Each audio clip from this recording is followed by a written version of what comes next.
Esta entrevista se hace como motivo de un trabajo de la universidad. Yo soy estudiante de periodismo de cuarto semestre de la Sergio Bolea. Ok. A mí me pidieron que entrevistara a mi periodista referente, al periodista que yo más admiraba. Entonces, pues yo me decidí Qué por usted. pena, qué, qué pena, hermano. Espero que tenga mejor gusto en otras cosas. Bueno, A entonces, sus órdenes. ok. Vamos a empezar por los inicios. Em, Tengo entendido que sus inicios como en trayectoria periodística fueron en la Superestación. ¿Cómo me puede contar un poquito pues, de su experiencia en esta emisora, en este programa? Sí, señor. Yo tuve la fortuna de ingresar a la Superestación en 1994. Tuve la fortuna de ser el asistente de producción de Andrés Durán, quien en ese momento realizaba el Expreso del Rock. Andrés Durán, que para mí es el DJ rock más importante del continente. Y en medio de eso, pues en 1994, digamos que tuve la fortuna de acompañarlo.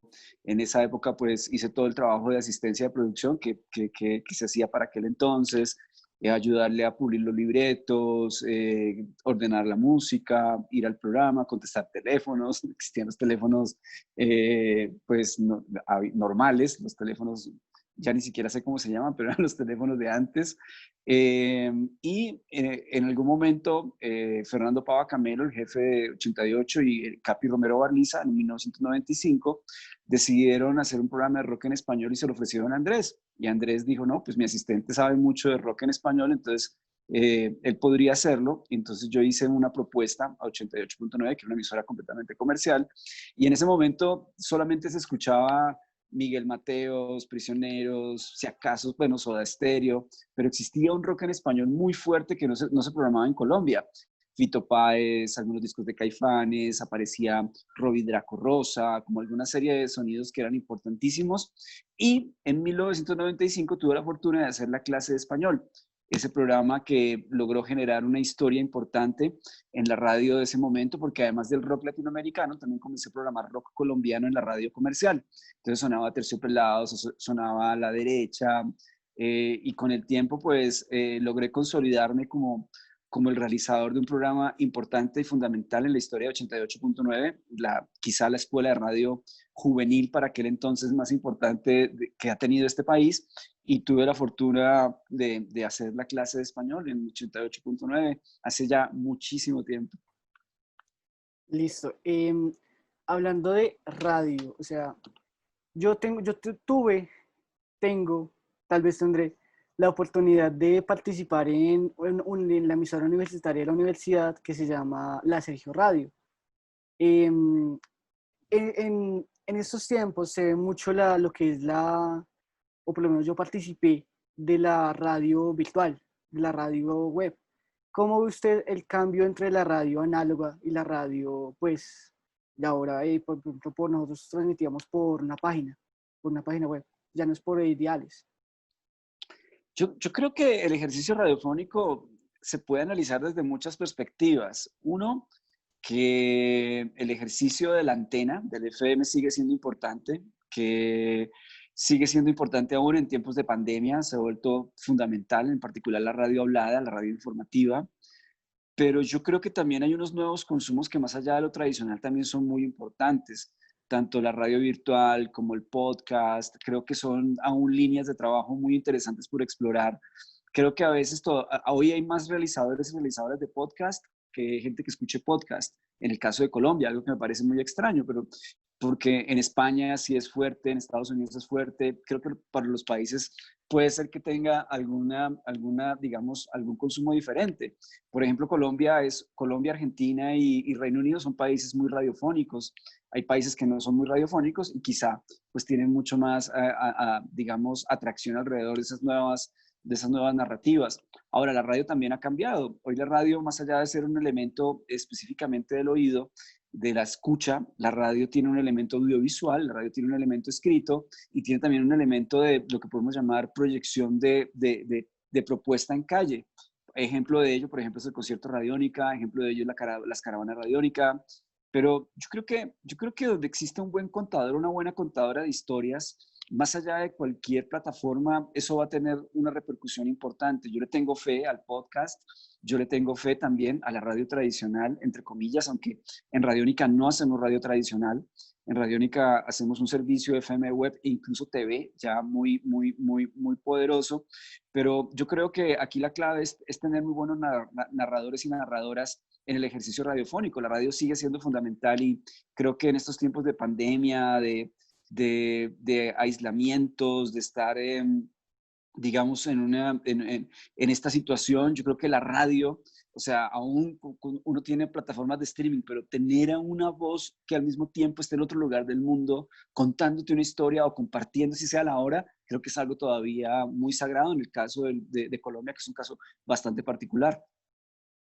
Claro, usted mismo lo mencionaba con lo de Radiónica. ¿Cómo fueron los inicios de Radiónica? Pues considerándola como una de las emisoras como más importantes dentro de la cultura musical, tanto pues colombiana ya. Radiónica nace el 15 de octubre de 2005.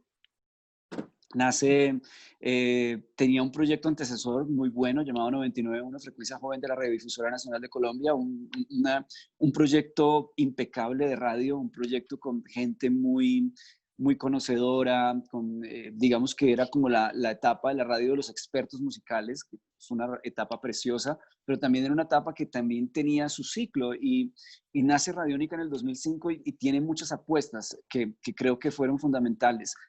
La primera, que si bien 99.1 tenía una apuesta importante para la música colombiana, Radiónica la triplicó y la cuadruplicó. O sea, 99.1 programaba una canción por hora. Colombiana, Radiónica comenzó a programar 3, 4, hoy incluso hay franjas en las que suenan 8, 9 canciones. Dos, la comunicación cambió porque llegó Facebook, posteriormente llegó Twitter y nos dimos cuenta que podía existir una retroalimentación de contenidos mucho más efectiva a la que pasaba con el teléfono tradicional. Tres, y esto fue muy importante, apostarle también a la búsqueda de otras sonoridades y nos tocó, pues por suerte, la llegada de la música indie, de lo que fue, entre comillas, como el sonido hipster, que fue la primera etapa de Radiónica. Y cuatro, el poder también establecer nuestra señal en Barranquilla, en el Caribe, en Cali y en Medellín, y esto pasó en el 2007. Entonces creo que fueron muchos procesos que lograron darle a Radiónica como un punto de crecimiento importante y además de ello contamos con la suerte de haber acompañado a una generación histórica de la música independiente colombiana, representada en bandas como Bomba Estéreo, Chucky Town, Messier Periné, posteriormente llegaron los Felas, otra serie de artistas. Entonces, creo que fuimos muy afortunados como medio de comunicación de haber acompañado a una generación colombiana. Ahora, existe ya una nueva etapa de Radiónica, dos etapas nuevas. Una, la inclusión del rap también como parte del lenguaje sonoro. Éramos muy rockeros en el inicio. Llega el rap y se conquista su espacio. Hoy la mitad de la programación de Radiónica es rap. Y tres, que me parece también muy interesante, es el año 2016-2017, conectar nuevamente Iberoamérica. Nos dimos cuenta que Iberoamérica en particular comenzaba a tener unas bandas muy fuertes, como el caso del Matón Policía Motorizado, el caso de una Eruca Sativa, el caso de un Porter, Love of Lesbian, Vetusta Morla. Entonces, es la etapa que estamos trabajando en este momento de unir todo un continente. Claro. Bueno, vamos a hablar sobre canciones para astronautas. Quiero que me cuente qué son. ¿Son relatos, son canciones, son poemas? Es una muy buena pregunta porque antes de publicar el libro para mí eran 100 cuentos y el editor, yo conté con la fortuna de tener un editor muy grande que se llama Andrés Grillo, de Editorial Planeta, siempre me hablaba del relato. Dice, estos son relatos, estos son relatos. Y me di cuenta que el relato son 100 relatos inspirados en 100 canciones. Me di cuenta que el relato tiene la posibilidad de poder contener en sí mismo porque en Canciones para Astronautas hay poesía, en Canciones para Astronautas hay ciencia ficción, en Canciones para Astronautas hay ensayos, en Canciones para Astronautas hay elementos autobiográficos y en Canciones para Astronautas, sí, hay cuentos. Entonces, son 100 relatos, sin duda alguna, y esto lo aprendí, ya publicado el libro, y es básicamente mi aproximación a la música y la literatura, no desde una perspectiva, digamos, tan obvia, que igual es respetable. Yo creo que tenemos muy buenos periodistas musicales que han hecho trabajos de investigación muy fuertes, pero yo creo que yo tenía que hacer algo completamente diferente. Yo tenía que irme por el lado de la ficción, de irme por un lado, digamos, de lo que es una de mis pasiones más grandes, como lo es la lectura. Entonces, Canciones para Astronautas es un viaje que tiene música, que tiene literatura, que tiene cine, que tiene también incluso, se puede construir como una serie. Creo que,